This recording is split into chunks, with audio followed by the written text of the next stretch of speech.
పాపము. ఆది దంపతులు ఆదాము అవ్వ చేసిన పాపము మన జీవితాల్లో, ఆ పాపపు బీజం మన శరీరాల్లో ఉండిపోయింది, మన జీవితాల్లో ఉండిపోయింది.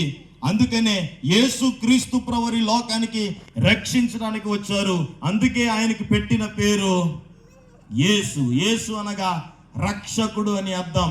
నాశనకరమైన గుంటలో ఈనాడు అనేక మంది తెలియక దొంగ ఊబిలో కూరుకుపోతున్నారు. ఊబి అంటే మీకు తెలిసి అర్థమయ్యే ఉంటుంది. ఊబి అంటే మనకు తెలియకుండానే మనం దాంట్లోకి దిగిపోతూ ఉంటాం. చూడడానికి అంతా మట్టిలాగే కనబడుతుంది, అంతా సమానంగా ఉన్నట్టే కనబడుతుంది. ఒక్కసారి అందులో అడుగు పెట్టామంటే మరలా మునిగిపోతాం తప్ప బయటికి రాలేం. అటువంటి భయంకరమైన పాపపు వ్యసనాల్లో నేను మునిగిపోయాను. భయంకరమైన జీవితాన్ని జీవిస్తున్నప్పుడు యేసుక్రీస్తు ప్రభువు నన్ను రక్షించారు. దేవునికి స్తోత్రం చెప్పండి. హల్లెలూయా. వాక్యము మనిషిని బ్రతికిస్తుంది, సాక్ష్యం మనిషిని బలపరుస్తుంది. ఈరోజు నేను ఒక వాక్యం చెప్పి నేను సాక్ష్యంలోనికి వెళ్తున్నాను. దయచేసి నా సాక్ష్యాన్ని వినండి. నా పేరు ముంగండ లాల్.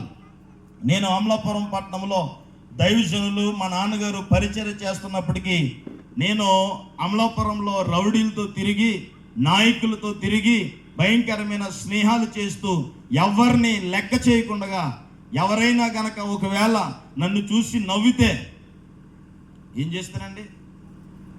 ఎవరైనా నన్ను చూసి కనుక నవ్వితే అప్పుడు మామూలుగానే ఉండేవాడిని.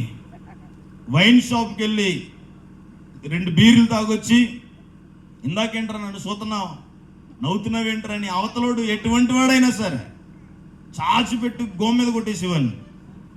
కొంచెము దైవజనులు, పెద్ద దైవజనులు ఉన్నారు కాబట్టి, అభిషేక్తులు ఉన్నారు కాబట్టి కొంచెం కంగారుగా నేను చెప్పాల్సిన పరిస్థితులు వచ్చినాయి. దేవునికి